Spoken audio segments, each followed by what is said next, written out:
ఓం శ్రీ సాయిరామ్. సాయి బంధువులరా, ఆత్మస్వరూపులరా, ప్రేమస్వరూపులరా, అలాగే యువతి యువకులరా, యువతి యువకులకు మనకు తెలిసినది ఏదైనా ఒక మంచి విషయాన్ని అందించాలనే సంకల్పంతో యువత మేలుకు అనే ఈ ఛానల్ పెట్టడం జరిగింది. పెద్దవాళ్ళు కూడా చక్కగా ఈ కార్యక్రమాన్ని చూసి విని నచ్చితే తమ పిల్లలకు వినిపించే ప్రయత్నం చేయండి. ఈరోజు మీకు నేను చెప్పబోయే విషయం ఏంటంటే, మీరందరూ విని ఉంటారు, నోరు మంచిదైతే ఊరు మంచిది అనే సామెత చాలా వరకు మన ఏజీ ఉన్న వాళ్ళకి ఈ సామెత వినే అవకాశం ఉంది. ఈనాటి పిల్లలకు ఈ సామెత వినే అవకాశం ఉండదు. ఎందుకంటే వారు అసలు ఏమీ వినే అవకాశం లేదు. వారు పుస్తకాల పురుగుల్లాగా 24 గంటలు పుస్తకాలు చదవడం, బాగా చదువుకునే పిల్లలైతే, ఆ చదువును కూడా నిర్లక్ష్యం చేసే పిల్లలైతే 24 గంటలు సెల్ ఫోన్ చూడడం. ఈ రెండు ప్రపంచాలే పిల్లలకి పాపం. కాబట్టి నోరు మంచిదైతే ఊరు మంచిది అనే సామెత చాలా పాపులర్ సామెత. దానికి చాలా అర్థం ఉంది. మన చుట్టూ ఉన్నటువంటి మనుషుల్ని పరిశీలించినప్పుడు ఈ సామెతలో ఎంత నిజముందో మనకు తెలుస్తుంది. ఏమిటి నోరు మంచిదైతే ఊరు మంచిదని ఎందుకు పుట్టింది ఈ సామెత అంటే, ఎవరైనా ఒక కొత్త ఊరికి పోయేటప్పుడు భయపడుతూ ఉంటారు. అక్కడ నాకెవరూ తెలియదు, కొత్త ఊరు, కొత్త ప్రదేశం, కొత్త వాతావరణం, కొత్త మనుషులు, ఆ మనుషుల యొక్క అలవాట్లు ఏమిటో లేదా వారి యొక్క మానసిక స్థితి ఏమిటో, ఏ మాటకు ఎలా రియాక్ట్ అవుతారో తెలియదు కదా అని భయపడిన సందర్భంలో పెద్దవాళ్ళు చెప్పిన మాట ఏమిటయ్యా అంటే, ఒరేయ్ ఎందుకురా అనవసరంగా భయపడతావు, నోరు మంచిదైతే ఊరు మంచిది, పర్లేదు ధైర్యంగా వెళ్ళిరా అనే సామెత పుట్టింది. అంటే నువ్వు ఎవరితోనైనా మాట్లాడేటప్పుడు మంచిగా, నెమ్మదిగా, గౌరవప్రదంగా మాట్లాడడం నీకు వస్తే, ఎక్కడైనా ఎవరితోటైనా ఎలాంటి సందర్భంలో అయినా నీకు ఏ ఇబ్బంది రాదు. అలా కాకుండా దుబారాగా మాట్లాడే అలవాటు ఉందనుకో నీకు, అసలు ఎదుటి వాళ్ళు ఎవరు, వారు ఎటువంటి శక్తివంతులు లేదా వారు ఎటువంటి ప్రవర్తన కలిగిన వాళ్ళు, మనం మాట్లాడే మాటని వారు ఎలా తీసుకుంటారు. ఏదో జోక్గా అనేస్తాం, ఒక మాట టక్కున జోకేసేస్తాం వాళ్ళ మీద. కొంతమంది దాన్ని సరదాగా తీసుకుంటారు, కొంతమంది సీరియస్గా తీసుకుంటారు. ఆ సీరియస్గా తీసుకునేవాడు ఇక జీవితంలో నీతో మాట్లాడకూడదు అని నిర్ణయం చేసుకోవచ్చు, లేదా వెంటనే నిన్ను నానా మాటలు అనవచ్చు, కొంతమంది అయితే కొట్టవచ్చు. అందుకని ఎదుటి వాళ్ళ మీద జోకులు వేస్తూ మాట్లాడే అలవాటు అన్ని సందర్భాల్లో అందరి విషయంలో కరెక్ట్ కాదు. వీళ్ళు చాలామంది దెబ్బతింటారు. మన చుట్టూ ఉన్న వాళ్ళని పరిశీలిస్తే అటువంటి వాళ్ళు కూడా కొందరు ఉంటారు. ఎప్పుడూ ఎదుటి వాళ్ళ మీద జోకులు వేసేయడం, వారిని తక్కువ చేసి మాట్లాడడం, చులకనగా మాట్లాడడం, అదే సందర్భంలో తామేదో చాలా గొప్పవాళ్ళం అన్నట్టుగా తమ వంశము, తమ కుటుంబము, తమ యొక్క ఊరు, వారి గొప్పలు చెప్పుకుంటూ ఎదుటి వారిని తక్కువ చేసి మాట్లాడే లక్షణం కొంతమందికి ఉంటుంది. ఇటువంటి వాళ్ళు ఎక్కడికి పోయినా సమస్యలు ఎదుర్కొంటారు. ఎందుకంటే నువ్వే గొప్పవాడివి లేదా నువ్వే గొప్పదానివి, ఎదుటి వాళ్ళందరూ నీకంటే తక్కువ వాళ్ళు అని నువ్వు అనుకున్నట్టే అవతల వాళ్ళు కూడా అనుకునే వాళ్ళు నీకు తగిలారనుకో, వాళ్ళు నీకంటే శక్తివంతులు అనుకో, తెలియగలవారు అనుకో, ఎలా ఉంటుంది పరిస్థితి? ఇవి ఎక్కువగా నాకు తెలిసిన ఒక సంఘటన చెప్తాను. డ్రైవింగ్ ఫీల్డ్లో జరిగింది. ఒక లారీ డ్రైవరు సాధారణంగా డ్రైవింగ్ ఫీల్డ్లో డ్రైవర్స్కి కాస్త తొందరపాటుగా మాట్లాడడం, అవతల వారిని దుబారుగా మాట్లాడడం అలవాటు ఉంటుంది. అలా డ్రైవింగ్ చేసేటప్పుడు ఒక రోడ్డు మీద రెండు బండ్లు క్రాస్ అవుతున్న సందర్భంలో నువ్వు కొద్దిగా పక్కకు జరగచ్చు కదా, నువ్వు కాస్త పక్కకు జరగచ్చు కదా అని అనుకునే సందర్భాలు చాలా వస్తాయి. అలాంటి ఒక సందర్భంలో దుబారాగా మాట్లాడడం వచ్చినటువంటి ఒక డ్రైవరు అవతల వ్యక్తి ఎవరు ఏమిటి అని తెలుసుకోకుండా దుబారాగా మాట్లాడితే ఆ అవతల వ్యక్తి అతన్ని చంపేశాడు కోపంతో. అసలు ఇలాంటి జరుగుతుందని ఈ డ్రైవర్ ఎప్పుడు ఊహించలా. సాధారణంగా దబాయించి మాట్లాడేసేస్తే అవతల వాళ్ళు భయపడిపోతారు అనే ఉద్దేశంతో చాలామంది డ్రైవర్లు అవతల వాళ్ళ మీద దబాయించి మాట్లాడేస్తుంటారు, కళ్ళు పెద్దవి చేసేసి కోపంగా. కొద్దిగా భయస్థులు, శాంత స్వభావాలు ఉంటే సర్దుకొని వెళ్ళిపోతుంటారు, ఎందుకు వచ్చిన గొడవ కొట్టేలా ఉన్నాడని. కానీ ఎప్పుడు మన రోజులే కాదు కదా. ఇంతకుముందు చెప్పినట్టుగా అవతల వాళ్ళు మనకంటే బాగా శక్తివంతులైతే, బాగా పలుకుబడగలిగిన వాళ్ళైతే, బాగా ధనవంతులైతే, బాగా బలం ఉన్న వాళ్ళైతే, చిన్నదానికే కోప్పడి కొట్టే లక్షణం ఉన్న వాళ్ళైతే అయిపోయింది మన పని. కాబట్టి ఎప్పుడూ కూడా తొందరపడి మాట్లాడడం, దుబారాగా మాట్లాడడం మంచి లక్షణం కాదు. ఎందుకంటే మనం ప్రపంచంలో ఉన్నాం. తిరిగేటప్పుడు ఎంతోమంది కొత్త వాళ్ళు మనకు ఎదురుపడుతుంటారు. ట్రైన్లో, బస్సులో, సినిమా హాల్లో, బస్టాండ్లో, షాపింగ్లో, రోడ్ల మీద, ఇలా వాళ్ళ మనస్తత్వం ఏంటో మనకు తెలియదు. కానీ మన మీద చాలా గొప్ప అనిపించుకోవాలని మనం గొప్ప అనుకొని ఫీల్ అయిపోయి అవతల వాళ్ళ మీద దౌర్జన్యంగా మాట్లాడేసేస్తే భయపడిపోతారు. అలా మాట్లాడిస్తే వాళ్ళు భయపడిపోతే మన మీద హీరోలు అయిపోతాం అనే ఫీలింగ్ చాలామంది యువతలో ఉంటుంది. కొంతమంది మధ్య వయస్కుల్లో ఉంటుంది, ఎంత వయసు వచ్చినా ఉంటుంది.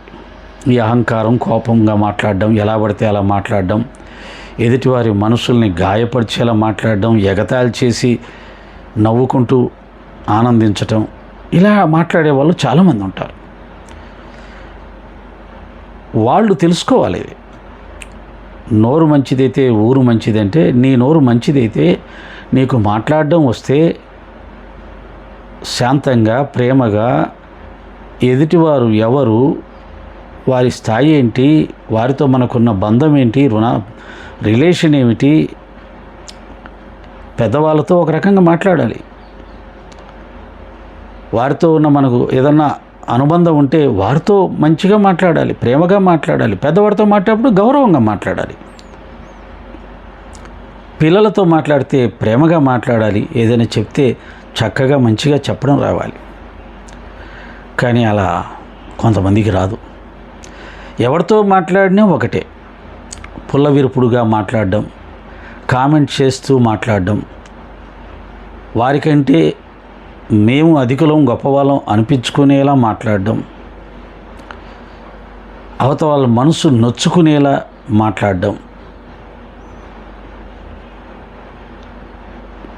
ఈ లక్షణాలు ఉన్న వాళ్ళు సుఖంగా ఉండరు, వారి చుట్టుపక్కల ఉన్న వాళ్ళని సుఖంగా ఉండనివారు. మనకు సినిమాల్లో ఎక్కువగా సూర్యకాంతం క్యారెక్టర్ మనకు కనిపిస్తుంది. చాలా విచిత్రమైన క్యారెక్టర్గా ఉంటుంది సూర్యకాంతమ్మ క్యారెక్టర్. అసలు ఆమె మాట్లాడుతుంటే ఎందుకు అలా మాట్లాడుతుంది, ఎందుకు అలా అందరినీ గాయపరిచేలా మాట్లాడుతుంది, మంచిగా ఉన్న వాళ్ళని కూడా అలాగే మాట్లాడుతుంది. ఏమీ లేని చోట ప్రశాంతమైన వాతావరణంలో పెద్ద యుద్ధం వచ్చేస్తుంది ఆమె మాట్లాడితే. మంచిగా కలిసిమెలిసి ఉన్న వాళ్ళు కూడా విడిపోతారు, గొడవలు వచ్చేస్తాయి. మన సినిమాలో చూస్తుంటాం, కుటుంబాలే చీలిపోతాయి. చివరికి కొంతమంది చనిపోయే వరకు కూడా ఆ గయ్యాలితనం అనేది ఆమె అలా చూపిస్తూనే ఉంటుంది. అలాంటి పాత్రలు కూడా మనకు ఉంటాయి. ఇందాక చెప్పినట్టు దుబారాగా మాట్లాడే వాళ్ళు డ్రైవింగ్ ఫీల్డ్లో ఎక్కువగా ఉంటారు. వాళ్ళు జాగ్రత్తగా ఉండాలి. ఎందుకంటే డ్రైవింగ్ ఫీల్డ్లో ఏంటంటే అవతల వాడు కొద్దిగా దౌర్జన్యంగా మాట్లాడితే మనం మెత్తగా ఉంటే ఇబ్బంది పడతాం. కొద్దిగా ర్యాష్గా డ్రైవింగ్ చేస్తూ ఉండే అలవాటు ఉన్న వాళ్ళకి వాళ్ళు ర్యాష్గా చేస్తారు, వాళ్ళ తప్పుని కప్పిపుచ్చుకోవడానికి ర్యాష్గా మాట్లాడతారు, దౌర్జన్యంగా మాట్లాడతారు, లేకపోతే అవతలవాడు మళ్ళీ ఏమన్నా మన తప్పు పడతాడేమో అనేసి. కాబట్టి కొన్ని ఫీల్డ్లలో దుబారుగా మాట్లాడే అలవాటు ఉంటుంది. అలాగే ఈ ర్యాష్గా మాట్లాడే అలవాటు ఉన్న వాళ్ళు సమాజంలో బయటికి వెళ్ళినప్పుడు ఏదైనా చిన్న పొరపాటు చేసినప్పుడు పోలీస్ డిపార్ట్మెంట్ వాళ్ళు వాళ్ళని పట్టుకొని క్వశ్చన్ చేసినప్పుడు కూడా చాలా ఇబ్బందులు పడుతుంటారు. వాడికి ర్యాష్గా మాట్లాడడం అలవాటు. అక్కడ మాట్లాడుతుంది, మన ప్రశ్నిస్తున్నది పోలీస్ అధికారి, కానీ డోంట్ కేర్ అనే మనస్తత్వం వీడిది. కాబట్టి పోలీస్ అధికారి ప్రశ్నిస్తున్నా కానీ డోంట్ కేర్ లాగా మాట్లాడేస్తాడు. దాంతో దెబ్బలు తినే పరిస్థితులు వస్తుంటాయి. అలాగే ఎక్కడైనా ఒక పని చేయించుకోవడానికి అధికారుల దగ్గరికి మనం వెళ్ళినప్పుడు ఆ అధికారులతో మనం నెమ్మదిగా మంచిగా గౌరవంగా మాట్లాడి పని చేయించుకోవాలి. ఈ ర్యాష్గా మాట్లాడే అలవాటు ఉన్న వాళ్ళు అక్కడ కూడా అధికారితో కూడా ర్యాష్గా మాట్లాడేస్తారు. ఎవరి కోసం చేస్తారు పని, అది మీ బాధ్యత కదా, జీతం తీసుకుంటున్నారు కదా అన్నట్టుగా మాట్లాడేస్తారు. అది నిజమే కావచ్చు, కానీ అధికారి అతను నువ్వు పని చేసుకోవడానికి వచ్చావు, చేయించుకోవడానికి, లౌక్యంగా చక్కగా మాట్లాడి పని చేయించుకోవడం వేరు, రూల్ ప్రకారం మాట్లాడేసేసి పని చేయించుకోవాలనుకుంటే జరగదు. మనం ఏ దేశంలో ఉన్నాం, మన దేశంలో ఉన్నటువంటి పరిస్థితులు ఏంటి, ఇక్కడ ఉన్న అధికార వ్యవస్థ అలా ఉంటుంది, వారితో ఎలా మాట్లాడితే పనులు అవుతాయి, ఎలా మాట్లాడితే పని చెడిపోతుంది, ఈ జ్ఞానం కూడా ఉండాలి. దీన్నే వివేకం అంటారు. ఇలా లేకపోతే ఆ ఆఫీసులలో పనులు అస్సలు జరగవు, ఇంకా చెప్పాలంటే పూర్తిగా ఆగిపోతాయి. దీన్ని ఏమంటారంటే గోటితో పోయేదాన్ని గొడ్డలతో తెచ్చుకునేవాడు అంటారు. ఏదో చిన్నగా రిక్వెస్ట్ చేస్తే అయిపోయే పని రూల్స్ మాట్లాడి అధికారులకు మన మీద కోపం వచ్చేలా చేసి మన పని పూర్తిగా ఆగిపోతే ఇంకా మళ్ళీ అప్పుడు మనం కోర్టుల చుట్టూ తిరగడం, రాజకీయ నాయకుల చుట్టూ తిరగడం, ఇంకా రకరకాల రికమెండేషన్స్ ఉపయోగించుకోవడం, ఒక రోజులు అయిపోయేది 4 రోజులు 2 నెలలు చేసుకోవడం, ఇలా ఉంటుంది కొంతమంది నోటి దురుసు ప్రవర్తన వల్ల జీవితంలో పనులు. ఇవి కుటుంబ వ్యవస్థలో ఉన్నప్పుడు కుటుంబం చిన్నభిన్నమైపోతుంది, ఎవరు మన రెస్పెక్ట్ చేయరు. అబ్బా వీడితో మాట్లాడడం, ఈమెతో మాట్లాడడం వద్దురా దేవుడా, మాట్లాడితే చాలు అహంకారంతో మాట్లాడతాడు, అవమానించేలా మాట్లాడతాడు వీడు లేదా ఈమె అని తప్పించుకొని పోతుంటారు మనం కనిపిస్తే, మనలాంటి వాళ్ళు కనిపిస్తే. కనుక ఈ మాట అనేది ఎప్పుడు, ఎక్కడ, ఎవరితో, ఏ సందర్భంలో మాట్లాడుతున్నాం, ఎప్పుడు మాట్లాడుతున్నాం, సందర్భం, ఎక్కడ మాట్లాడుతున్నాం, ప్రదేశం, ఎవరితో మాట్లాడుతున్నాం, ఆ వ్యక్తి ఎవరు, అధికారా, మనకంటే పెద్దవారా, మనకంటే చిన్నవారా, ఇవి తెలుసుకొని మన మాడ్యులేషన్ దగ్గర నుంచి మాట ఏ స్థాయిలో మాట్లాడాలి. కొంతమందితో ఇందాక చెప్పినట్టు తగ్గి మాట్లాడాలి, మంచి మాటలు మాట్లాడాలి, రెస్పెక్ట్ ఇస్తూ మాట్లాడాలి. కొంతమందితో ప్రేమగా మాట్లాడాలి, మంచి మాటలే, ఎప్పుడైనా మంచి మాటలే. పెద్దవాళ్ళతో మాట్లాడేటప్పుడు, కుటుంబ సభ్యులతో మాట్లాడేటప్పుడు, అత్త మామలతో మాట్లాడేటప్పుడు, తల్లి తండ్రులతో మాట్లాడేటప్పుడు, అన్న అక్కలతో మాట్లాడేటప్పుడు, చెల్లెలతో, తమ్ముళ్ళతో, మరుదులతో మాట్లాడేటప్పుడు, స్నేహితులతో మాట్లాడేటప్పుడు, ఇలా సమాజంలో మనం అనేక పాత్రలు పోషించాలి, అనేక మంది వ్యక్తులతో మాట్లాడాల్సి వస్తుంది.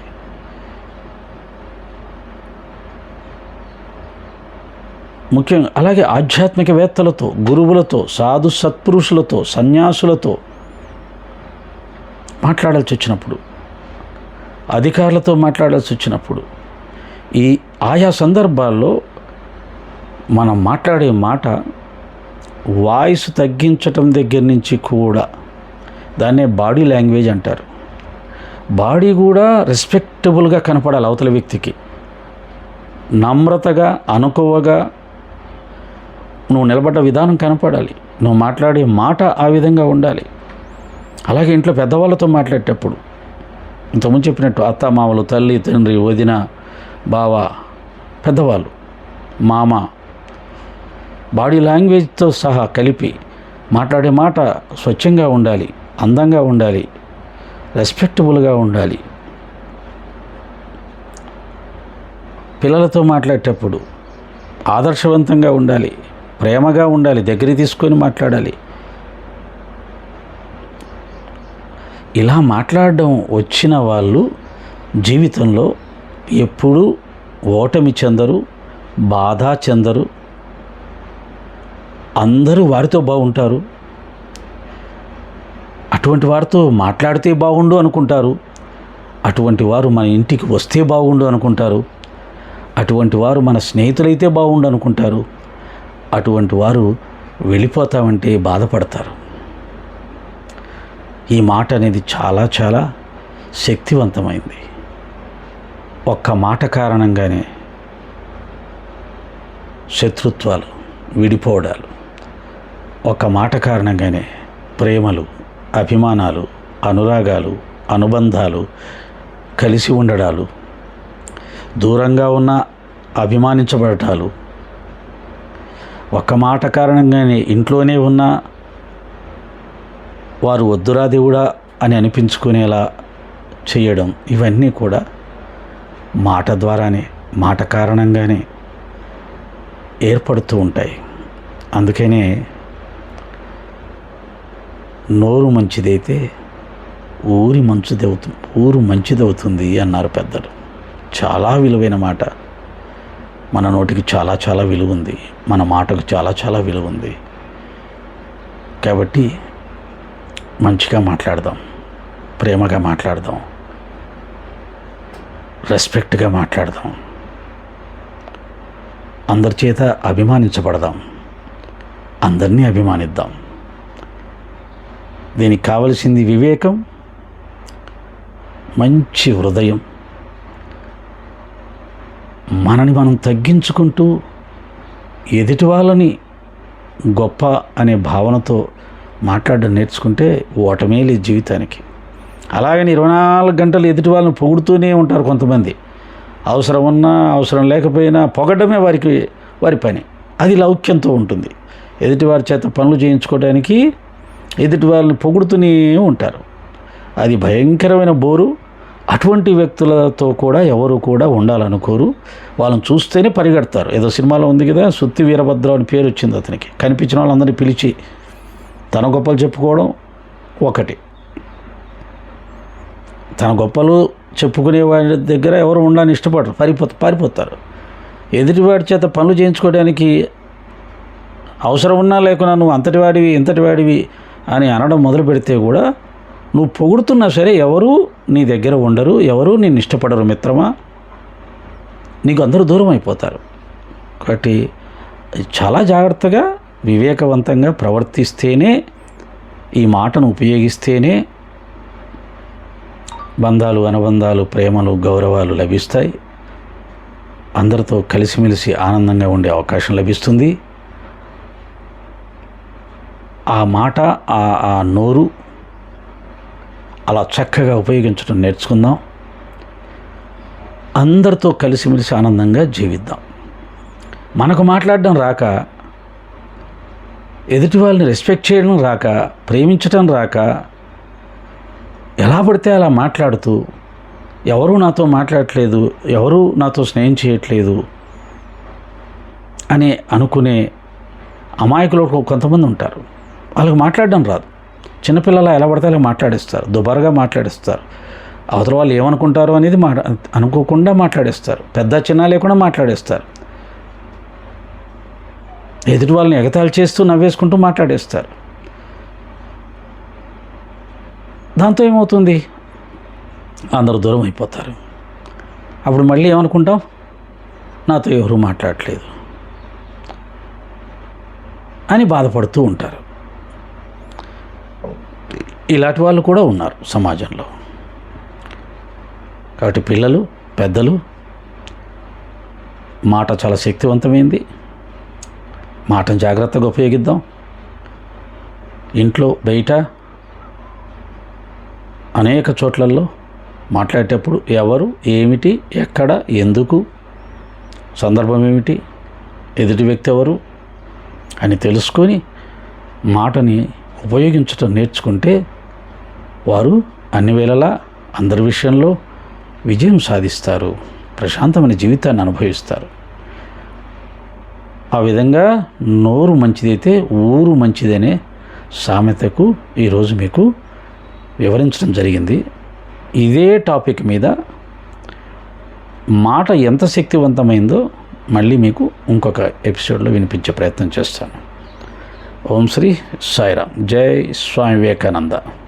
వివేకానంద స్వామి ఎందుకంటే మీకు యువతకు ఇన్స్పిరేషన్ గట్ట ఆయన పేరు చెప్పగానే మీరు గొప్ప బలాఢ్యులు కావాలి, వివేకం సంపాదించుకోవాలి. మానవుడు జీవితంలో విజయం సాధించాలంటే ఉండాల్సిన మొదటి లక్షణం వివేకం. వివేకం. వివేకం. సాయిరామ్.